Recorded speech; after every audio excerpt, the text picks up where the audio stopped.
कुत्ते इंसान का जो पहला मित्र है और कुत्ते और इंसान का जो रिश्ता है वो बहुत लगभग 20,000 साल पुराना देखने को मिल रहा है। ये एक ऐसा जानवर था जो सबसे पहला इंसानों का पालतू जानवर रहा और आज भी लगभग दुनिया में कुत्ते बहुत सारे करोड़ों जो लोग हैं वो कुत्तों को इंसान की तरह रखते हैं।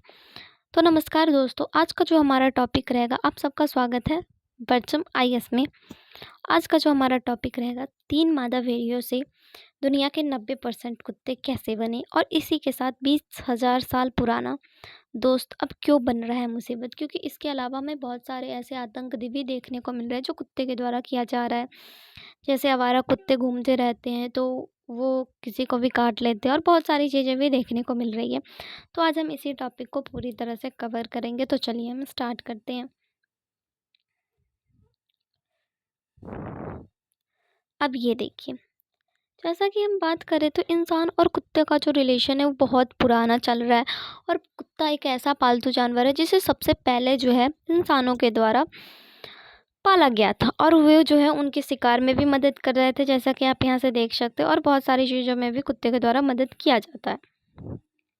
मगर आज यही जो कुत्ते हैं वो हमारे लिए ये इंसानों की जान पे बन आए हैं। तो इसके पीछे की क्या रीज़न है? अब हम अगर हम वैज्ञानिक तथ्य में देखें ना, तो जेनेटिक अध्ययन में ये पाया गया है, जब हमने इसका जेनेटिक अध्ययन जब इसका किया गया तो इसमें ये बताया जा रहा है कि आज जो दुनिया में मौजूदा 90% को जो कुत्ते हैं उसका जब डीएनए किया गया तो 3 मादा भेड़िया से जाकर ये जो है इनका जेनेटिक जुड़ा, जिसका मतलब ये होता है कि सीमित जीन पूल से जो है आज करोड़ों कुत्ते की जो है विविध नस्लें बनी हैं।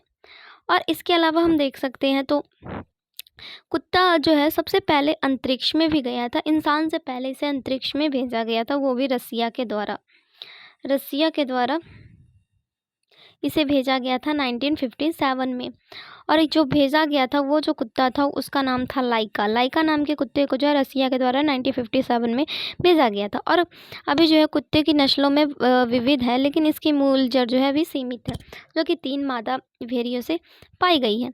अब इसमें जो है वैज्ञानिक उपलब्धि थी जिसने कि अंतरिक्ष अनुसंधान में महत्वपूर्ण योगदान भी किया था। इसके अलावा अगर हम इसकी नस्लीय विविधता देखें तो वर्तमान में दुनिया में 400 से अधिक डॉग ब्रीडर्स मौजूद है, मगर इनका जेनेटिक्स जो है बहुत ही कम हमें देखने को मिल रहा है। अब ये देखें तो यह जो है इंसान का सबसे पहला एनिमल फ्रेंड भी बताया जा रहा है। और वर्तमान में ये देखिए इसके ज़रिए जो है 400 पाए जाते हैं, मगर अभी भी ये कम है। अब इंसान और कुत्ते की दोस्ती को अगर हम देखें तो शिकार में इससे जो है मदद मिलती है, भावनात्मक रिश्ता जुड़ा हुआ है। और ये जो है गॉड डॉग, वॉकिंग डॉग, आजकल जो है इंसानों के द्वारा कुत्तों को एक फैमिली की तरह पाला जाता है। इसके अलावा जो है इसलिए भी रखा जाता है ताकि वो जो है चोर वगैरह से भी मदद करते हैं। तो एक हमें ये भी देखने को यहाँ से मिलता है। अब इसके अलावा अगर हम देखें तो ये जो आजकल की ये चुनौती क्यों बन रही है, तो क्योंकि आवारा कुत्तों की संख्या जो है बढ़ रही है। और जब ये हमला करते हैं तो उससे रेबीज नाम की बीमारियां भी बढ़ती है। शहरीकरण में इंसान एवं कुत्तों का जो है टकराव होता रहता है और बहुत सारी परेशानियां भी होती है, वो काट लेते हैं। उनके नस्लीय प्रजनन से स्वास्थ्य समस्याएं भी हमें देखने को मिलती है। अब ये देखिए, आप यहाँ से रेबीज़ के लक्षण को देख सकते हैं। और रेबीज़ से दुनिया में 36% भारत में मौत होती है। भारत में जानवर जो इंसानों को काटता है उसमें से 92% कुत्ते के द्वारा काटे जाते हैं। तो इसमें जो है कुत्तों की संख्या बहुत ही ज़्यादा देखने को मिल रही है, जिससे अलग अलग तरह की बीमारियाँ वगैरह भी देखने को मिलती है। और 60% जो केस होते हैं ना, उसमें 15 साल से कम उम्र के बच्चे इसमें पाए जाते हैं। अब इसके समाधान के लिए क्या किया जा रहा है, तो स्टरलाइजेशन, टीकाकरण, जिम्मेदार पालतूपन, रिस्पॉन्सिबिलिटी, पेट ओनरशिप। तो जो पालते हैं वो इसके लिए जिम्मेदार हो। इसके अलावा भी सरकार के द्वारा एनजीओ, स्ट्रे डॉग मैनेजमेंट भी किया जा रहा है और कुत्ते और इंसानों के बीच में जो है संतुलन को स्थापित किया जा रहा है।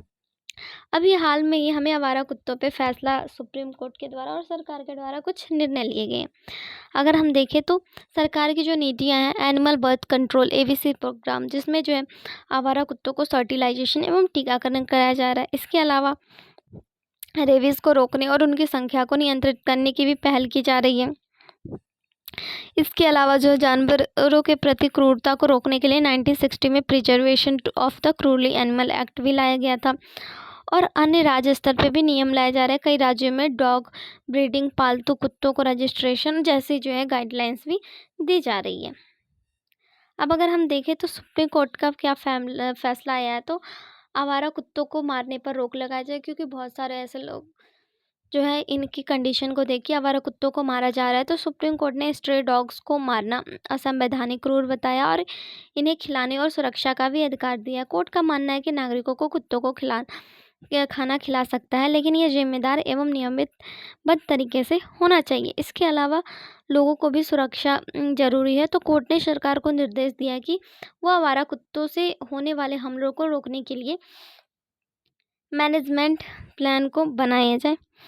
और इसके अलावा ये जो समस्या है, कहीं ना कहीं जो है मानव अधिकार बनाम पशु अधिकार भी ही हो रहा है, क्योंकि कोर्ट को जो है इस पर संतुलन पर जोर दिया है, क्योंकि नागरिक की सुरक्षा के साथ साथ कुत्ते के जीवन को भी जीने का अधिकार है, तो दोनों को सुरक्षित रखना चाहिए।